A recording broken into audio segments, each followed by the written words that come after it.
rocking with Ghetto Report. Ghetto Report. Ghetto Report. Ghetto Report. Ghetto Report Podcast.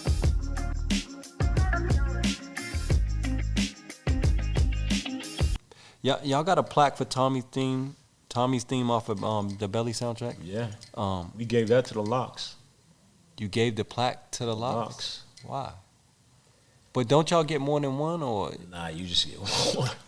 You just get one. That's just how that goes. they don't give it to everybody that participate, or you can pay for it or something Probably like that? can. You probably can pay for Probably it. can, but we didn't really back then. Those were things that we weren't You didn't care about. which we should have. You should have cared about that. That was big. Yeah. He gave One of it them got it somewhere in their house. Gave it to the LOX. Gave it to the LOX. They did their thing though on that. Styles and Kiss went back and forth at the beginning. Then Sheik rapped, then you rapped. Everybody in the hood was playing that song.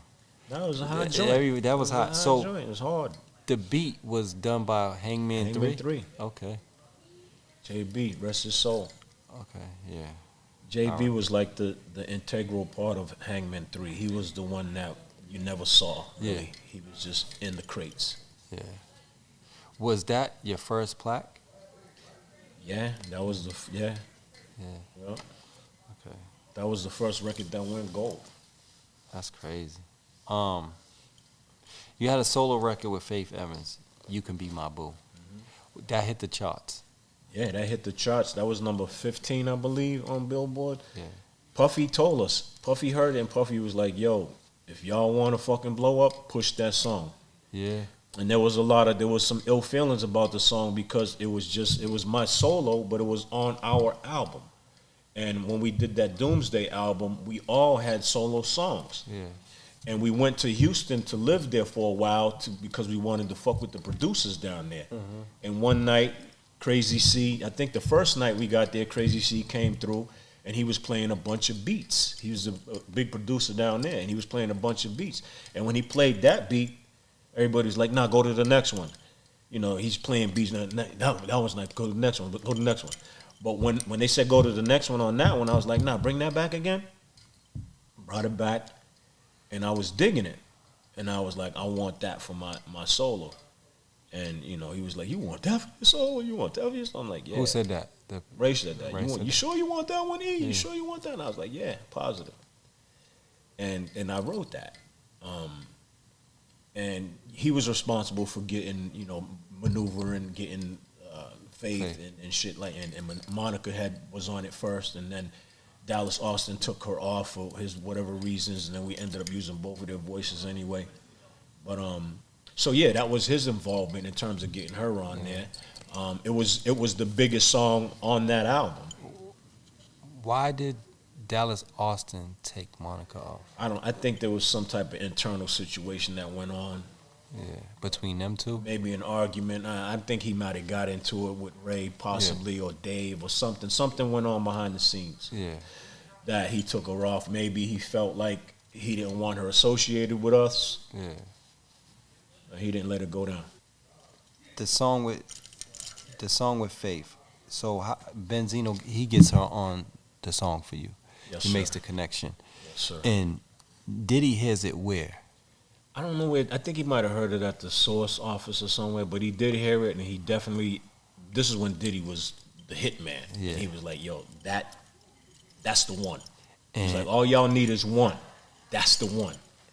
And y'all agreed to put solo records on your group album, or Yes. you wanted to keep that for your solo No, album? it was a Doomsday album.